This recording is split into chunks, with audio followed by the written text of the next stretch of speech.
Hi, ഞാൻ അഞ്ജന. എല്ലാവർക്കും പുതിയൊരു വീഡിയോയിലേക്ക് സ്വാഗതം. പലപ്പോഴും നമ്മുടെ ജീവിതത്തിൽ നമുക്കൊന്നും ചെയ്യാൻ സാധിക്കാത്ത, എല്ലാത്തിനോടും മടുപ്പ് തോന്നുന്ന ഒരവസ്ഥ ഉണ്ടാവാറുണ്ട്. ഇങ്ങനെയുള്ള അവസ്ഥയിൽപ്പെട്ട ആളുകളെ കാണുമ്പോൾ പൊതുവെ നമ്മൾ മടിയന്മാരെന്ന് പറയും. ശരിക്കും അവർ മടിയന്മാരായിട്ടാണോ ഇങ്ങനെ? നിങ്ങളിപ്പോ ഈ നിമിഷം ഈ വീഡിയോ ഓപ്പൺ ചെയ്ത് കാണുന്നുണ്ടെങ്കിൽ നിങ്ങളും ഒരു പക്ഷേ ഈ ഒരു അവസ്ഥയിലൂടെ ചെറുതായെങ്കിലും കടന്നു പോകുന്ന ഒരാളായിരിക്കും. നമ്മുടെ ജീവിതത്തിൽ നമുക്ക് പല സ്വപ്നങ്ങളും അതുപോലെ അതെല്ലാം നേടിയെടുക്കണമെന്ന അതിയായ ആഗ്രഹവും ഉണ്ടാകും. പക്ഷെ എവിടെയോ നമ്മൾ നമ്മുടെ ലക്ഷ്യത്തെ മറന്നു പോകുന്നു.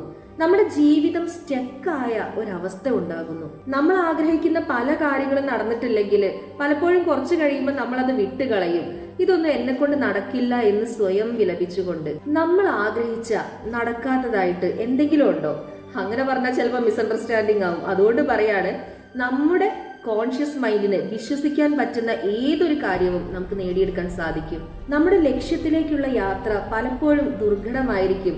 അപ്പൊ അങ്ങോട്ടേക്കുള്ള യാത്രയിൽ പല ആളുകൾക്ക് സംശയം തോന്നും, ഇതൊക്കെ നടക്കുമോ എന്ന്. ഒരുപക്ഷെ നമ്മുടെ സുഹൃത്ത് ഇതെല്ലാം നിസ്സാരമായിട്ട് നേടിയെടുത്ത ഒരാളാണെങ്കിൽ പലപ്പോഴും നമുക്ക് തോന്നും, ഇതൊന്നും എന്നെ കൊണ്ട് സാധിക്കില്ല എന്ന്. ജയിച്ച് വിജയശ്രീ ലാളിതനായിട്ട് ഇരിക്കുന്ന സുഹൃത്തിനെ അല്ല അപ്പൊ നിങ്ങൾ നോക്കേണ്ടത്.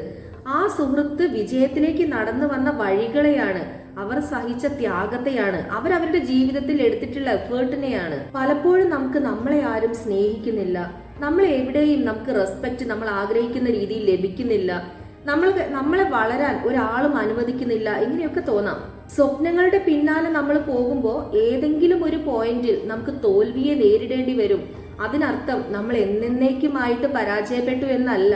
നമുക്കുണ്ടാകുന്ന ഓരോ തോൽവിയും മുന്നോട്ട് പോകാനുള്ള അവസരമായിട്ട് കാണുക. പലപ്പോഴും നമുക്ക് നമ്മുടെ ജീവിതത്തിൽ വിജയിക്കാൻ കഴിഞ്ഞിട്ടില്ലെങ്കിൽ നമ്മൾ നമ്മുടെ ജീവിത സാഹചര്യത്തെ പഴിക്കാറുണ്ട്. അതായത് നമ്മുടെ ഒരു സുഹൃത്ത് കോടീശ്വരനായിട്ട് മാറിയാൽ അവന്റെ അച്ഛനും അതേപോലെ മുത്തശ്ശന്മാരും ഒക്കെ സമ്പാദിച്ച വക ഉള്ളത് കൊണ്ടാണ് അവൻ കോടീശ്വരനായി മാറിയതെന്നും, എനിക്കിങ്ങനെ പാരമ്പര്യമായിട്ട് സ്വത്തൊന്നും ഇല്ലാത്തത് കൊണ്ട് എനിക്കൊന്നും ആവാൻ പറ്റിയില്ല എന്നും പരിതപിക്കുന്ന അല്ലെങ്കിൽ കുറ്റപ്പെടുത്തുന്ന ആളുകളുണ്ട്. ഇവിടെ നമ്മൾ മനസ്സിലാക്കേണ്ട ഒരു കാര്യം, നമുക്ക് വിജയിക്കാൻ കഴിഞ്ഞിട്ടില്ലെങ്കിൽ അതിന്റെ കാരണം നമ്മുടെ പൂർവികരോ അതേപോലെ നമ്മുടെ സമൂഹമോ ഒന്നുമല്ല, നമ്മൾ തന്നെയാണ്. ഈ പ്രപഞ്ചത്തിൽ നമുക്ക് വേണ്ട എല്ലാം ഉണ്ട്. അത് അറിഞ്ഞ് എടുത്ത് ഉപയോഗിക്കാൻ കഴിയുന്നവനാണ് അല്ലെങ്കിൽ അറിയുന്നവനാണ് ഈ ജീവിതത്തിൽ വിജയിക്കുന്നത്. നമുക്ക് നമ്മുടെ ചുറ്റുമുള്ള ആൾക്കാരെ നോക്കുമ്പോൾ നമ്മൾ ഒഴികെ ബാക്കി എല്ലാവരും ഭയങ്കര സന്തോഷത്തിലാണെന്ന് തോന്നാം. പക്ഷെ നിങ്ങൾ മനസ്സിലാക്കേണ്ട ഒരു കാര്യം, ഓരോരോ ആളുകളുടെയും ജീവിതത്തിലേക്ക് നമ്മൾ അടുക്കുമ്പോഴാണ് അല്ലെങ്കിൽ അവരെ കുറിച്ച് മനസ്സിലാക്കുമ്പോഴാണ് അവരനുഭവിക്കുന്ന ദുഃഖവും കഷ്ടപ്പാടുകളും ഒക്കെ മനസ്സിലാവുക. നമ്മുടെ ജീവിതത്തിൽ പണത്തിന്റെ അഭാവമാണ് ഉള്ളതെങ്കിൽ അത് ഉണ്ടാക്കാനുള്ള വഴികൾ നമ്മൾ സ്വയം കണ്ടെത്തണം. അതിനുള്ള ഒരു എളുപ്പ വഴിയാണ് നമ്മൾ നമ്മുടെ സ്കിൽ കണ്ടെത്തുക എന്ന് പറയുന്നത്. നമ്മുടെ സ്കിൽസ് കണ്ടെത്തി കഴിഞ്ഞാൽ നമുക്ക് പണം ഉണ്ടാക്കുക എന്ന് പറയുന്നത് വളരെ എളുപ്പമുള്ള കാര്യമാണ്. നമ്മുടെ ജീവിതത്തിൽ വരുന്ന ഓരോ അവസരങ്ങളും നമുക്ക് ഉപയോഗിക്കാനായിട്ട് സാധിക്കണം. നമ്മൾ ഒരിക്കലും മറ്റൊരാളെ വെച്ച് നമ്മളെ അളക്കാൻ ശ്രമിക്കരുത്. അവരുടെ സ്വഭാവ രീതികളും അവരുടെ കഴിവുകളും ഒന്നും ആയിരിക്കില്ല നമുക്കുണ്ടായിരിക്കുക. അതേപോലെ നമ്മുടെ കൂട്ടുകാരെ വിജയിച്ചിട്ടുണ്ടെങ്കിൽ അവര് സഞ്ചരിച്ച അതേ വഴിയിലൂടെ തന്നെ നമ്മൾ സഞ്ചരിച്ച നമ്മൾ അതേ വിജയത്തിൽ എത്തിച്ചേരണമെന്നില്ല. അതുകൊണ്ട് നമ്മൾ നമ്മുടേതായിട്ടുള്ള ഒരു പാത ഉണ്ടാക്കണം.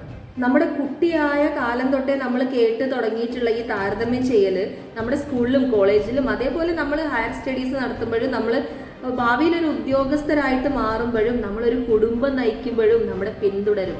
അതുകൊണ്ട് ഈ താരതമ്യം ചെയ്യാന്ന് പറയുന്ന പരിപാടി നമ്മൾ ഒഴിവാക്കുക. അതായത് നമ്മുടെ അയൽവാസിയോ നമ്മുടെ കൂട്ടുകാരനോ ആയിട്ടുള്ള ഒരാൾ, അവരെ ലക്ഷ്യം വെച്ച് അവര് നേടിയതിനേക്കാൾ കൂടുതൽ എനിക്ക് നേടണം, അവനേക്കാൾ ഉയരത്തിൽ എനിക്ക് എത്തണം എന്നുള്ള എന്താ പറയാ മത്സര ബുദ്ധിയില്ലേ, അത് നമുക്ക് നല്ലതല്ല. കാരണം നമുക്കൊരു വാശി അല്ലെങ്കിൽ നമ്മുടെ ജീവിതത്തിൽ ലക്ഷ്യത്തിലേക്ക് എത്തണം എന്നുള്ളൊരു വാശി നല്ലതാണ്. പക്ഷെ ആ മത്സരബുദ്ധി പലപ്പോഴും നമ്മുടെ ജീവിതത്തിലേക്ക് നെഗറ്റിവിറ്റി, അതായത് നെഗറ്റീവായ ചിന്തകളാണ് കൂടുതലും ഉണ്ടാക്കി തരുന്നത്. തെറ്റ് പറ്റും എന്ന് ഭയന്നിട്ട് നമ്മൾ ഒന്നിൽ നിന്നും പിന്തിരിയരുത്. 100 വട്ടം നമ്മളോട് തെറ്റിയേക്കാം, പക്ഷേ 101ാമത്തെ വട്ടവും തെറ്റുമെന്ന് എന്താണ് ഉറപ്പ്? 101ാമത്തെ വട്ടം ശരിയായാലോ? നമ്മുടെ ജീവിതത്തിലെ പല സ്വപ്നങ്ങളും യാഥാർത്ഥ്യമാവാതെ പോകുന്നതും നമ്മുടെ ഉള്ളിലെ ഈ ഭയം കൊണ്ടാണ്. നമ്മുടെ ജീവിതത്തിൽ നല്ല വ്യക്തിബന്ധങ്ങൾ ഉണ്ടാക്കാൻ ശ്രമിക്കുകയും ടോക്സിക് ആയിട്ടുള്ള റിലേഷൻഷിപ്പ് ഇപ്പൊ നിങ്ങൾക്കുണ്ടെങ്കിൽ അത് ഒഴിവാക്കാനോ അകറ്റി നിർത്താനോ ശ്രമിക്കുകയും ചെയ്യാം. ഇത് നമ്മുടെ ജീവിതത്തിൽ വളരെ സന്തോഷവും ആരോഗ്യകരവുമായിട്ടുള്ള അവസ്ഥ ഉണ്ടാക്കുകയും നമ്മുടെ ലക്ഷ്യത്തിലേക്കുള്ള യാത്രയിൽ നമുക്ക് സഞ്ചരിക്കാനുള്ള ഊർജം നൽകുകയും ചെയ്യും. നിങ്ങളെ മനസ്സിലാക്കുന്ന, നിങ്ങളെ സ്നേഹിക്കുന്ന, നിങ്ങളെ വിശ്വസിക്കുന്ന ആളുകളുമായിട്ട് സമയം ചെലവഴിക്കുക. എപ്പോഴും നമ്മളെ മോട്ടിവേറ്റ് ചെയ്യാനും നമ്മളെ ലക്ഷ്യത്തിലേക്ക് തള്ളിവിടാനും ഒന്നും നമ്മുടെ കൂടെ ആരും ഉണ്ടായിക്കൊള്ളുന്നില്ല.